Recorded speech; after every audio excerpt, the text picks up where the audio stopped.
a gente quer tirar essa roupa de coitado. A gente quer contrapor o discurso que as pessoas fazem em relação a gente.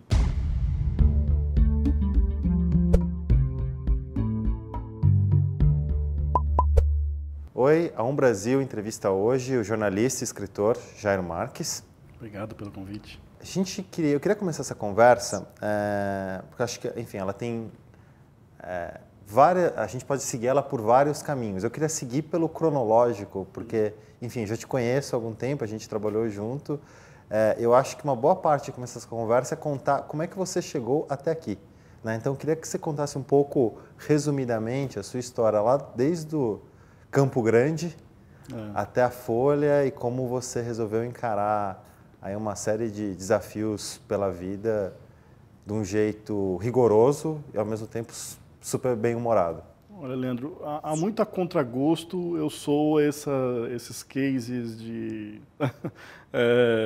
uma pessoa muito pobre que conseguiu galgar alguns níveis sociais. Eu nasci numa cidade muito pequena. Qual que era? Três Lagoas, no interior de Mato Grosso do Sul. Hoje divisa com São Paulo, né? Divisa com São Paulo. Hoje ela já não é tão pequena assim, mas enquanto eu morava lá era uma cidade minúscula e num bairro bastante pobre, filho de funcionária pública. E cresci nessa cidade ali, comendo terra junto com as crianças e pegando verme ali com as criançadas. Mas tive a oportunidade de ser uma criança e viver a minha infância de uma maneira bastante intensa. Então, assim, as questões que envolvem a deficiência ali, elas não me apareciam muito flagrantemente na minha infância. Quando que você teve? Isso começa aparecendo mais na juventude, né? Que você precisa dar voos maiores do que o seu quintal, do que o quintal do vizinho, né?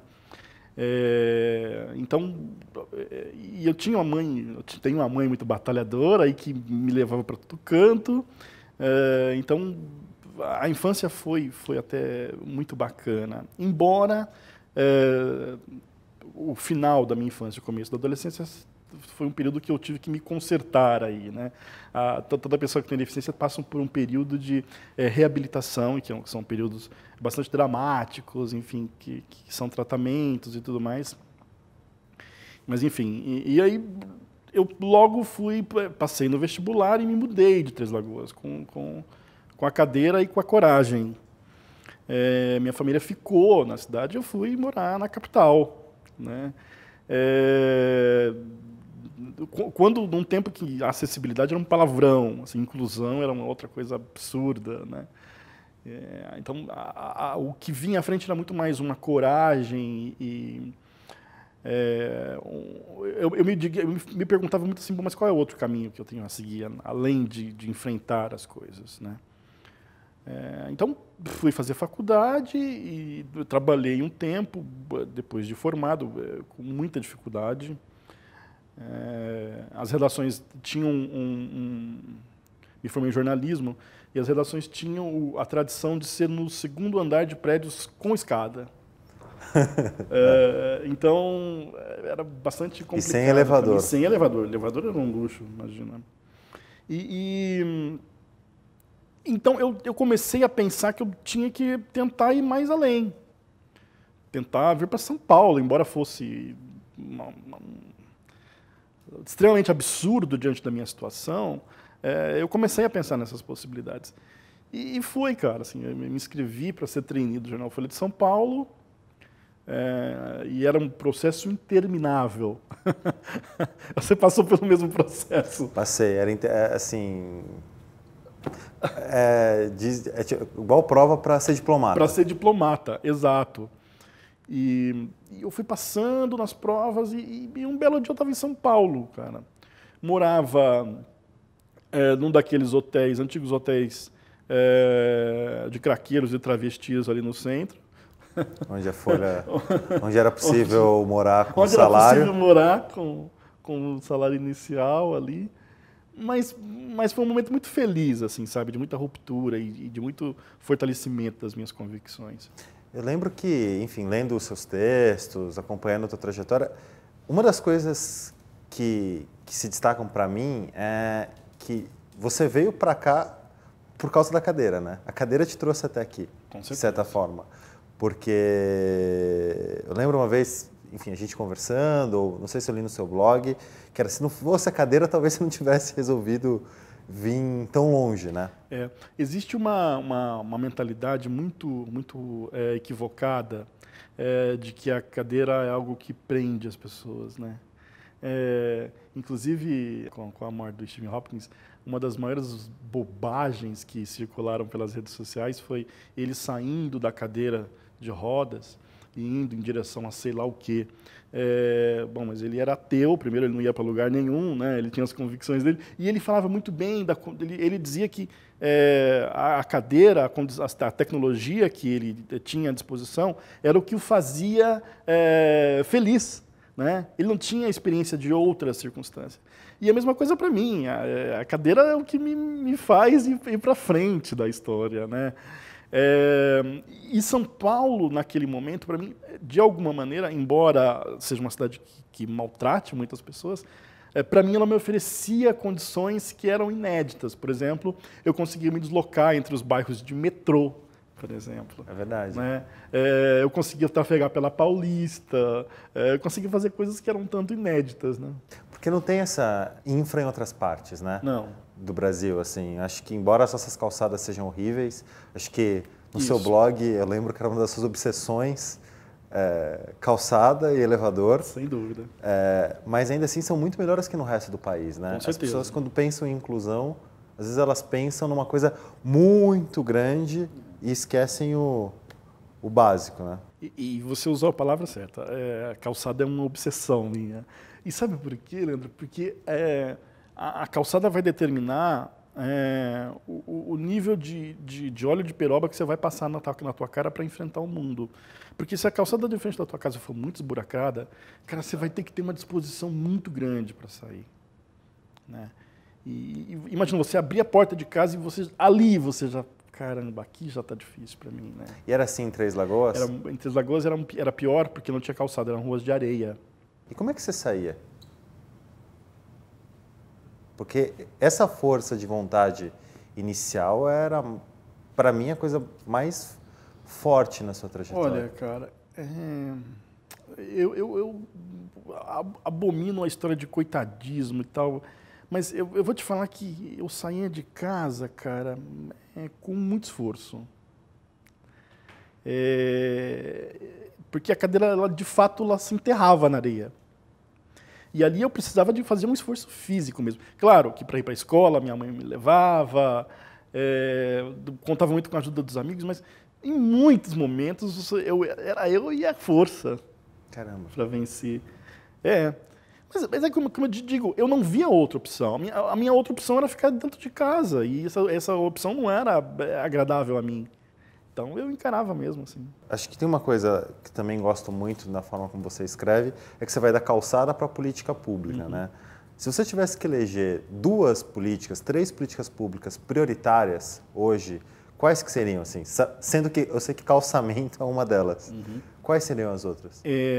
Bom, com certeza seria um intenso trabalho de preparação das escolas para a inclusão e preparação da sociedade para entender que o lugar da criança com deficiência, de qualquer deficiência, é a escola regular. A gente, com muita facilidade, esse argumento de que toda criança deve estar numa escola regular, ele fica flácido. Verdade. Não, mas é porque a criança vai precisar de não sei o quê. Mas é porque precisa de uma terapia não sei o quê. Mas é porque... E a gente costuma ceder demais para o apelo do um. As situações individuais, elas não precisam ser descartadas, evidentemente. Mas a situação individual, ela não pode determinar o que é coletivo. Para mim, a educação inclusiva em que toda criança, com qualquer tipo de deficiência, deve estar junto com todas as outras crianças, é um ponto que, para mim, é inquestionável. Então, eu acho que... Mas a gente precisa trabalhar melhor isso, melhor em sociedade. As pessoas perguntam muito, mas como é essa escola? Né? Não existe nenhum manual para fazer a escola inclusiva, não está pronto. Né? E para fazer essa escola, eu preciso do pai, preciso do professor, do diretor, da sociedade. e vamos convir, não são tantas necessidades específicas assim. Né? A gente precisa primeiro entender que é uma criança. Eu lembro muito de algumas conversas que às vezes a gente tem com os professores, eles falam, como é que eu vou incluir? Esse é o professor que está tendo o desafio pela primeira vez. Agora, o que é mais interessante é o professor que já inclui há muito tempo. Sim. Um relato de uma professora, uns meses atrás, eu estava conversando com ela, e ela estava falando, sabe qual que é o principal argumento que eu uso para defender a inclusão nas escolas? Ela fala, porque inclusão não é só para o aluno que tem uma deficiência. Ela fala, quando eu tenho uma mentalidade de inclusão, ela pensa em como ela vai incluir todos os alunos. Porque ela fala, quando eu olhei para aquele eu tive que entender como é que ele aprende. Que é uma pergunta que, às vezes, nas escolas, as pessoas quase nunca se fazem. Exatamente. Né? Eu coloco o conteúdo lá, coloco aquela estrutura de sala e o famoso aprende quem quiser, como quiser. Perfeito. E essa professora falou, uma das grandes dádivas que a inclusão tem trazido para a gente é que ela fez com que os professores tivessem que pensar como os alunos aprendem. Então, como é que o aluno cego aprende, mas também como um aluno que não tem, enfim, nenhuma deficiência, também aprende. Porque ela fala, e aí a gente percebe que quando você faz isso, a classe toda sobe, a classe toda melhora. Agora, isso E eu acrescentaria que as pessoas aprendem de formas diferentes. Muito. E eu não preciso saber tudo que você sabe. Eu não preciso ter o mesmo nível de matemática ou de física que você tem. Eu tenho habilidades diferentes de você. E quando a gente tem a criança com deficiência em sala de aula, a primeira preocupação é, mas, puxa vida, será que ele está aprendendo igualzinho aos outros? Bom, tomara que ele não esteja aprendendo igualzinho aos outros, tomara que ele esteja aprendendo da tua maneira. Né? A gente não é uma forminha, né? A gente não é um molde. Cada um tem o seu tempo, o seu nível de aprendizado, a sua capacidade. Enfim, olhando para 20 anos atrás, quando você chegou em São Paulo, quais foram, sei lá, 2 ou 3 coisas que te surpreenderam pelos avanços? Você fala, caramba, eu não achava que a gente tivesse avançado tanto. E 2 ou 3 coisas que te surpreendem, não é possível que a gente ainda não tenha resolvido isso. Olha, se a gente olhar hoje o nível de pessoas com deficiência no trabalho, embora seja ainda baixo, embora seja muito aquém do que prega a lei de cotas, eu me surpreendo às vezes com o nível de profissionais com deficiência que eu me deparo. Facilmente eu citaria advogados, médicos, promotores, juízes, ainda está bem difícil. Professores, me surpreende as pessoas com síndrome de Down, conseguindo espaço em sociedade, empreendendo. Tem a menina que fez um café Que fez um café, que é maravilhoso, o café está bombando. E isso me agrada. E me surpreende também positivamente essas pessoas construindo famílias. E eu olho para mim mesmo. Né? A gente está falando de uma pessoa que mal conseguia sair de casa e que tem um trabalho, tem uma casa e constitui uma família e se deu, inclusive, o direito reprodutivo de ter filhos. Pois é. Né? Então, que era impensável. Era impensável você se colocar dentro como cidadão desta maneira há poucos anos atrás. Então isso me deixa bastante efusivo, assim, bastante feliz. O que ainda eu olho e fico cabisbaixo, ainda puxa vida, é de fato as relações humanas. É de fato a dificuldade que as pessoas têm de compreender o outro. Até hoje eu preciso explicar para as pessoas por que eu preciso de uma vaga reservada no estacionamento, por que o cara não deve evitar usar um banheiro que seja reservado para a pessoa com deficiência, por que eu preciso de uma cota para trabalhar, ou por que uma pessoa precisa de uma rampa. Então, se a gente pensar, é muito discurso há muito tempo para que as pessoas tenham dúvidas tão básicas. Mas ainda é tão básico nesse nível? É bastante básico. Tanto é que se a gente sair daqui e for para qualquer shopping, a gente vai pegar um monte de carros usando vagas de pessoas com deficiência, sem necessidade disso. Mas isso não acontece só no Brasil, né? Acontece em várias partes do mundo. Mas aqui acontece bastante.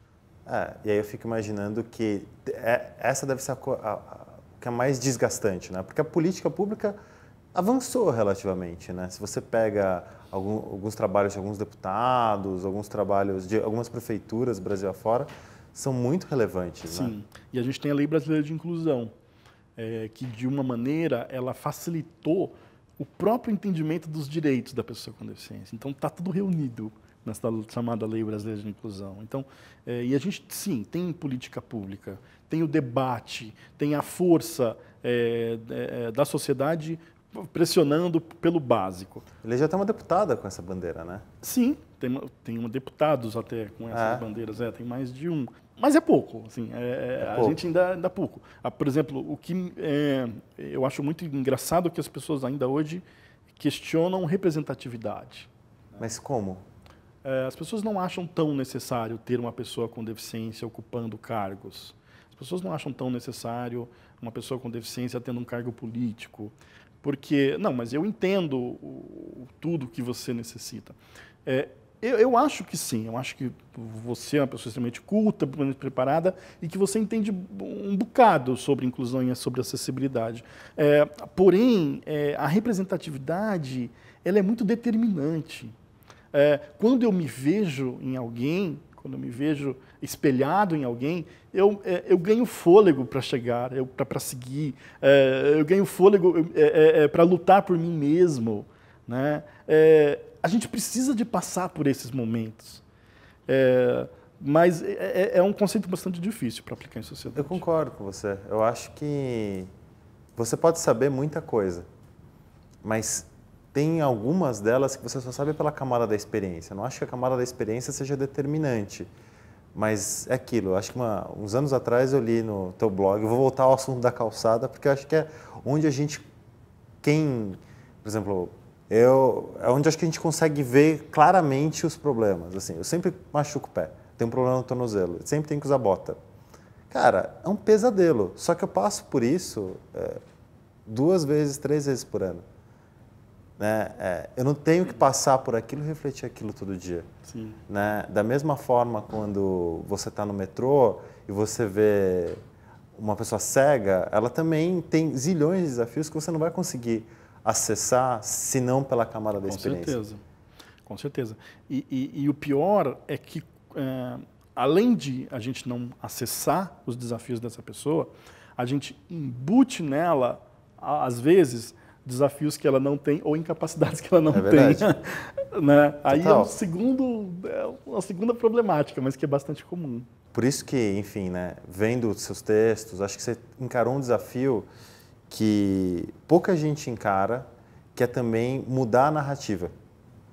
Né? Eu acho que uma coisa que chocou todo mundo, eu sei que você deve ter apanhado pra caramba quando você fez seu blog, que foi mudar a narrativa sobre a deficiência. Né? Porque ela dá um enquadramento sobre como pensar na questão, né? Eu lembro, até hoje, assim, você estava comentando que o blog tem 10 anos, Isso. né? E o livro 1 ano e pouco. Isso. Quando você começou a falar dos mal acabados, eu lembro de receber e-mail, as pessoas assim, onde o Jairo quer chegar, né? Tá com a cabeça, né? Porque foi uma provocação que ajudou a mudar um pouco a conversa, né? Era a sua intenção? Ou foi mais como um desafio, assim, Olha, que você colocou, né? Foi, acho que se você pegar meus primeiros textos, assim, já tinha lá um nível avançadíssimo de provocações. Mas o que me deu fôlego foram as pessoas, os leitores.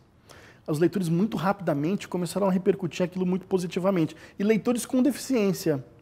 O estranhamento não vinha de pessoas com deficiência, o estranhamento só vinha de pessoas sem deficiência.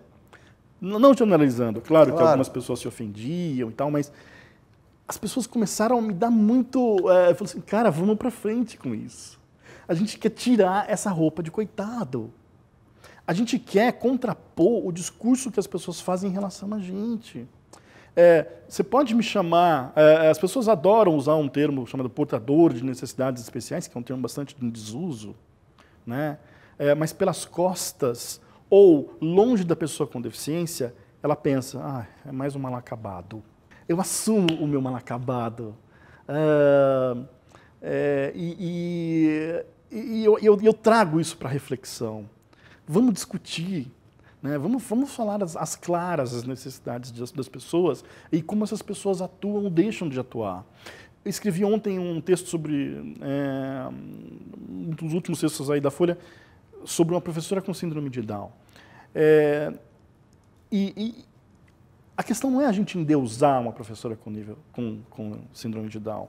A questão não é a gente... Puxa, é inquestionável uma professora com síndrome de Down? Não, não é inquestionável. Não, claro. De maneira nenhuma. Agora, o que eu acho questionável é, sem nenhum nível de conhecimento sobre ela, a gente já começar a falar. E é isso que as pessoas fazem direto sobre as pessoas com deficiência. Então, eu costumo me antecipar a esses julgamentos. Isso fica provocativo, né?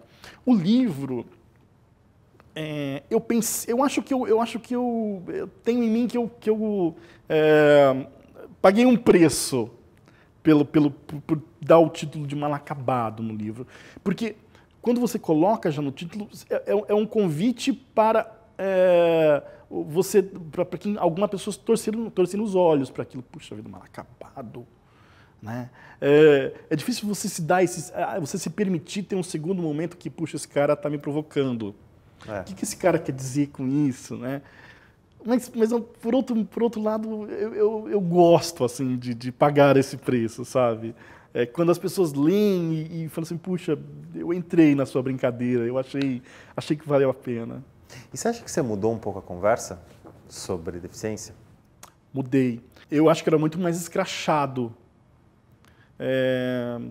E algumas coisas eu acho que a gente precisa evoluir na temática também. E o que eu tenho notado é que se eu escrever hoje mal acabado, na coluna da Folha de São Paulo, que é um público totalmente diferente do público do blog, que é diferente do público que vai nos ver no vídeo, as pessoas parecem que se habituaram. Virou um pouco a sua assinatura. Ficou minha assinatura. Então eu fico pensando, puxa, eu preciso para onde eu vou puxar agora, né? E isso acho que tem impacta em mudanças, né? De texto, enfim, de abordagens. E para onde você vai puxar agora? Eu tenho enveredado muito para as questões mais de cidadania de uma maneira mais ampla, né? Até porque eu não sou um jornalista deficiente ou com deficiência, ou um jornalista das pessoas com deficiência. Eu sou um jornalista. Eu trabalhei 10 anos sem tocar na temática da pessoa com deficiência.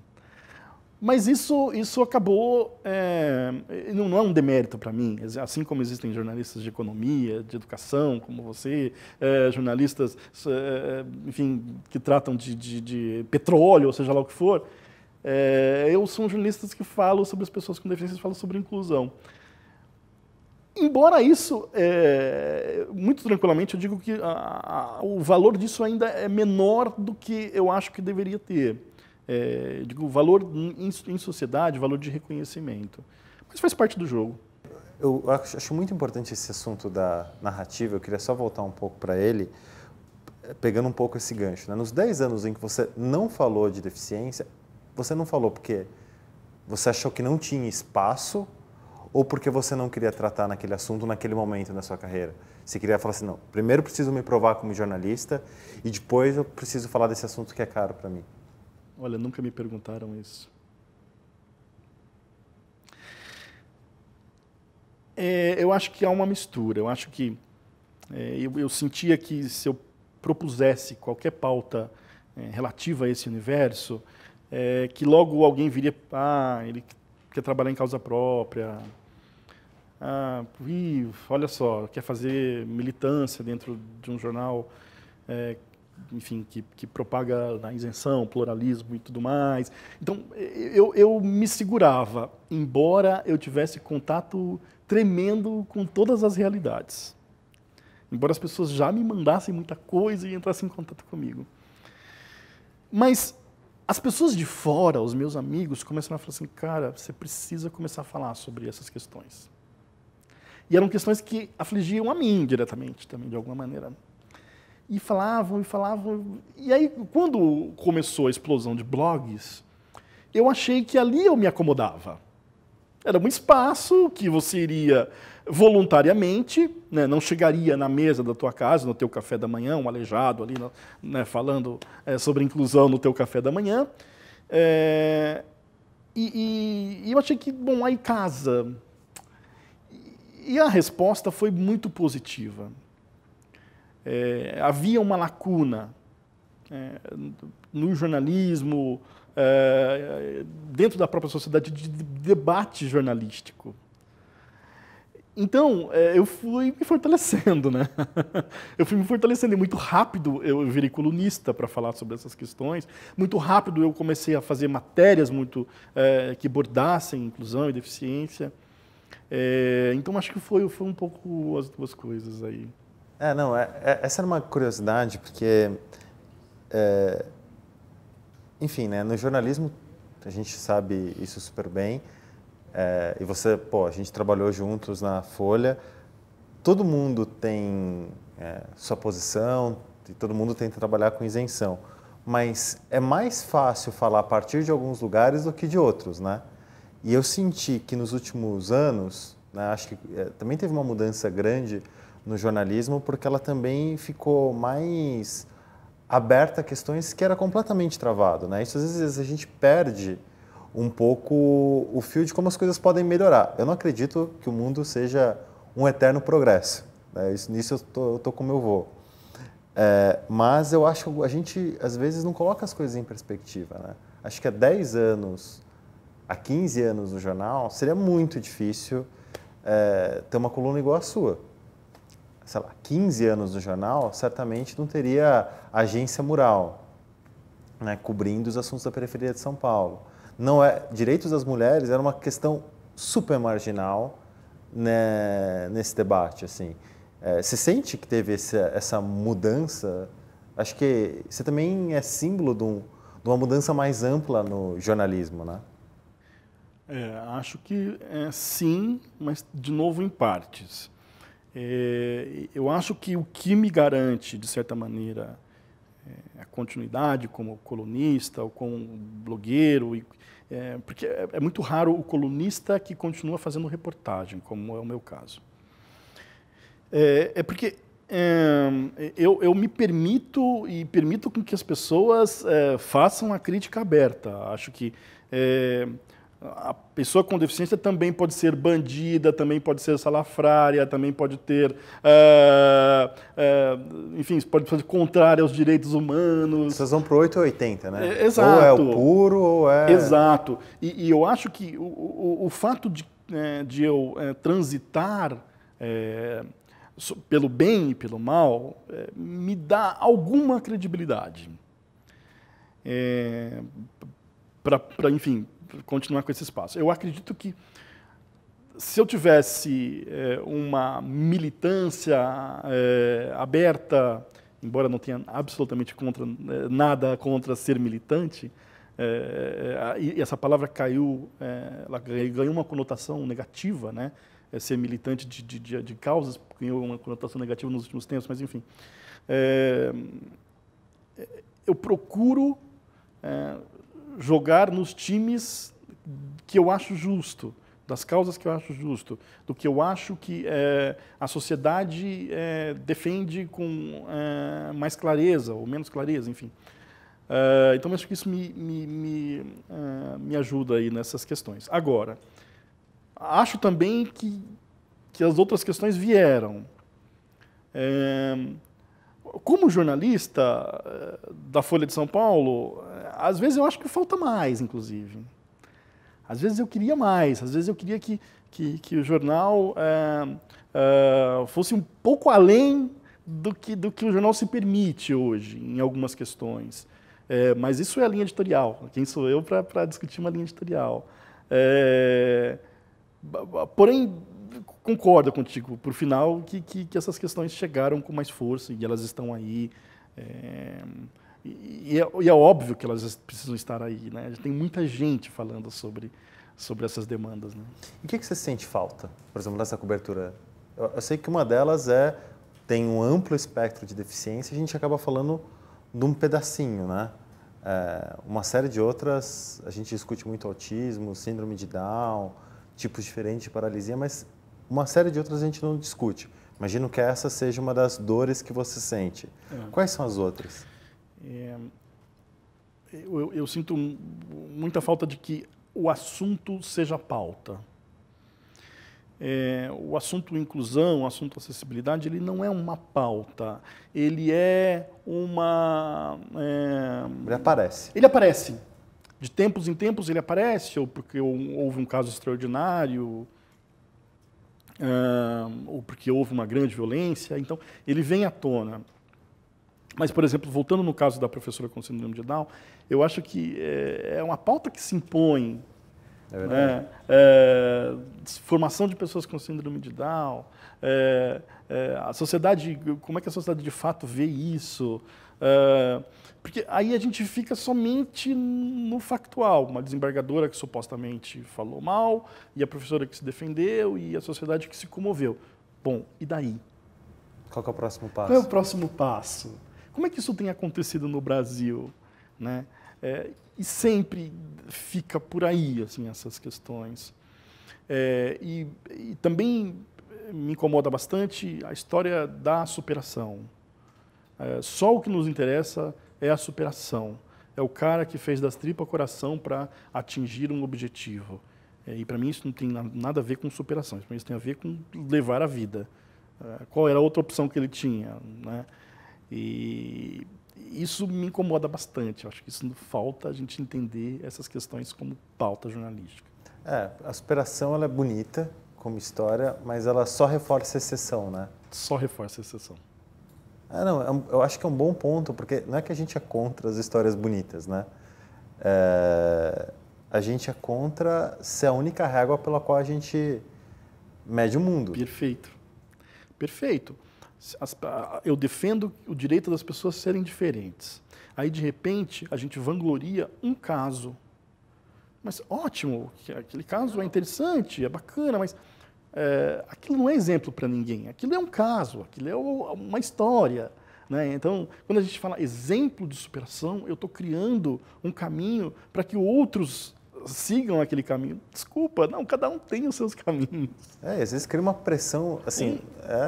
Sem dúvida. Eu não vou conseguir. Eu não vou conseguir, meu Deus, puxa vida. E não é necessário todo mundo conseguir escalar o Himalaia, ou seja o que for. Aquelas histórias, né? Enfim, a gente está chegando ao final da conversa. Acho que foi um prazer enorme para mim, assim, te entrevistar, aprender com você aqui. Eu queria fazer uma última pergunta, assim. Acho que o Jairo de hoje é muito diferente do Jairo de 10 anos atrás, né? Ou do Jairo de 20 anos atrás. O que você imagina para a sua vida pelos próximos 10 anos? Assim? O que você gostaria de ver diferente em você e o que você gostaria de ver diferente no Brasil para as pessoas com deficiência? Na verdade, eu falei que ia fazer uma, acabei fazendo duas. Uma sobre você, uma sobre o Brasil. O que você gostaria de ver de mudança efetiva daqui a 10 anos, para brincar com datas redondas? Eu acho que, pelo lado pessoal, eu acho que, sim, 10 anos, a minha filha olhar para as coisas que eu escrevi e abraçar essas coisas como legítimas e falar, puxa, pai, que legal essas coisas que você escreveu e eu penso como você, eu acho que me daria alguma satisfação, embora também me daria satisfação se ela me contestasse em todos os pontos. Então, acho que o meu objetivo é criar um ser pensante, né? Mas, pessoalmente, o que eu gostaria é de continuar contribuindo para a mudança de pensamento. Eu fui recentemente para a Espanha, e a Espanha é um país muito acessível. E eu conversava com um motorista de táxi, e eu falava que eu me encantado, né? Puxa, como é bacana aqui, como tudo é possível. E ele falou assim, não, mas a gente ainda está trabalhando bastante, a gente ainda está trabalhando bastante a cabeça, para que a gente seja mais inclusivo na cabeça. puxa, eu achei aquilo tão maravilhoso de ouvir de um motorista de táxi. Então, acho que daqui a 10 anos eu queria estar ouvindo de um motorista de táxi no Brasil isso.